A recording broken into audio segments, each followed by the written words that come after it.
بسم اللہ الرحمن الرحیم.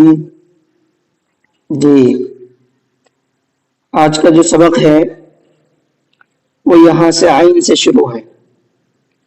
ذالک تک آپ کا اس سے پہلے سبق میں ہو چکا ہے. تو جس نے اگر اس ویڈیو کو نہیں دیکھا ہے تو اس ویڈیو کو دیکھ لے. میری 11 نمبر کی جو ویڈیو ہے اس میں آپ کو یہ سبق سمجھ میں آ جائے گا انشاءاللہ. چلیے آگے پڑھتے ہیں. پہلے ہیڈنگ دیکھ لیں کیا ہے. عین، اس کے اوپر نقطہ نہیں ہے تو یہ عین ہے. اس کے اوپر نقطہ ہے یہ غین، یہ حمزہ. یہ تینوں ایک ساتھ اس لیے بھی لائے ہیں کہ تینوں کا منہ ایک جیسا ہے. اس کا منہ بھی دیکھیے ایسا اوپر سے کھلا ہوا ہے، یا اس کا بھی اور اس کا بھی تینوں سیم ہے. فرق کیا ہے اس میں؟ اس میں فرق یہ ہے، پہلا فرق کہ اگر عین اکیلا بنا ہوا آئے گا تو اس کے ساتھ میں یہ بھی بنا ہوا ہوگا. ٹھیک ہے، یہ عین پورا بنا ہوا ہوا تو، اور غین اگر ہے تو اس کے اوپر نقطہ ہوگا. ٹھیک ہے، یہ تو ایک ظاہر سی بات ہے اور جو چھوٹی سی چیز ہے جو سب کی سمجھ میں آتی ہے. اور حمزہ اتنا ہی ہوتا ہے، آدھا بنا ہوا ہوتا ہے بس. لیکن اگر لفظ مل کر کے آ رہے ہیں تو وہاں پر ہم کیسے پہچان کریں گے کہ حمزہ کون سا ہے اور عین کون سا ہے؟ ٹھیک ہے، اس کو بہت دھیان سے سمجھنا ہے. دیکھیے پہلی چیز تو آپ یہ سمجھیں کہ عین اور غین شروع میں مل کر کے بنتے ہیں. جیسے دیکھیں یہاں پر بنا ہوا ہے، عین شروع میں ہے، غین بھی شروع میں ہے. لیکن حمزہ کبھی بھی شروع میں مل کر کے نہیں آتا ہے. اس بات کو بہت اچھی طرح سے یاد رکھ لیں. حمزہ کبھی بھی شروع میں مل کر کے نہیں آتا ہے. جہاں بھی حمزہ شروع میں ہوگا تو وہ لفظ سے الگ ہوگا، بالکل ملا ہوا نہیں ہوگا. میں آپ کو ایک مثال دوں. دیکھو زا واو پیش زو، میں آپ کو مثال دے رہا ہوں.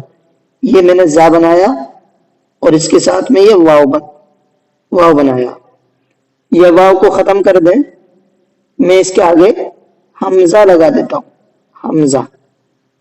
تو زا حمزہ زبر زا، یہ اس طرح سے الگ بنے گا، لفظ سے مل کر کے نہیں بنے گا. سمجھنا ہے آپ کو؟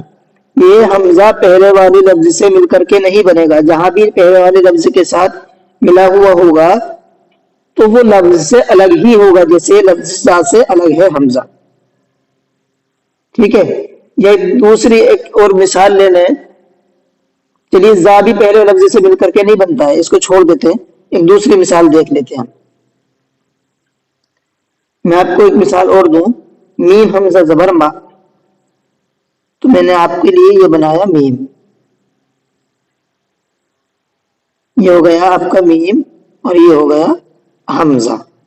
میم حمزہ زبر ما. تو دیکھیے میم الگ ہے اور حمزہ الگ ہے. یہ پہلے والے لفظ کے بھی حمزہ مل کر کے نہیں بنتا ہے.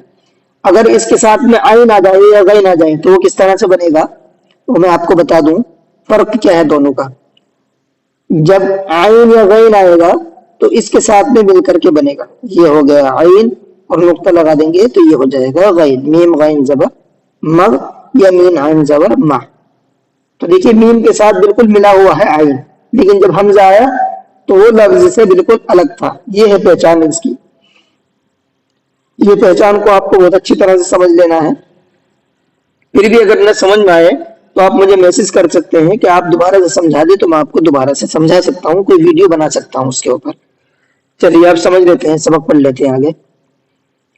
یہ دیکھیے پہلا لفظ عین ہے، اس کے اوپر نقطہ نہیں ہے، اور یہ زا ہے. عین زا، اس کے اوپر نقطہ ہے، یہ غین ہے، اور اس کے بعد یہ را ہے. غین را. یہ دیکھیے صاد ہے، اس سے پہلے ہم پڑھ کے بھی آئے ہیں صاد، یہ پڑھ کے آئے تھے اوپر. اور اس کے ساتھ یہ پورا کا پورا بنا ہوا عین ہے. صاد عین، اس کے اوپر نقطہ لگا دیا، یہ ضاد ہے اور یہ غین ہے. ضاد غین. جی یہ اس کے نیچے ایک نقطہ ہے، یہ با ہے. اور یہ دیکھیے مڈل میں جب عین بنتا ہے تو ایسے بنتا ہے خالی، بس اتنا ہوتا ہے، اس کا بھی دھیان رکھیں. اور یہ دال ہے، با عین دال. آگے دیکھیں اس کے اوپر دو نقطے ہیں، یہ تا ہے اور یہ دیکھیں یہ غین ہے، اس کے اوپر ایک نقطہ بنا ہوا ہے، اور یہ دال ہے. تا غین دال.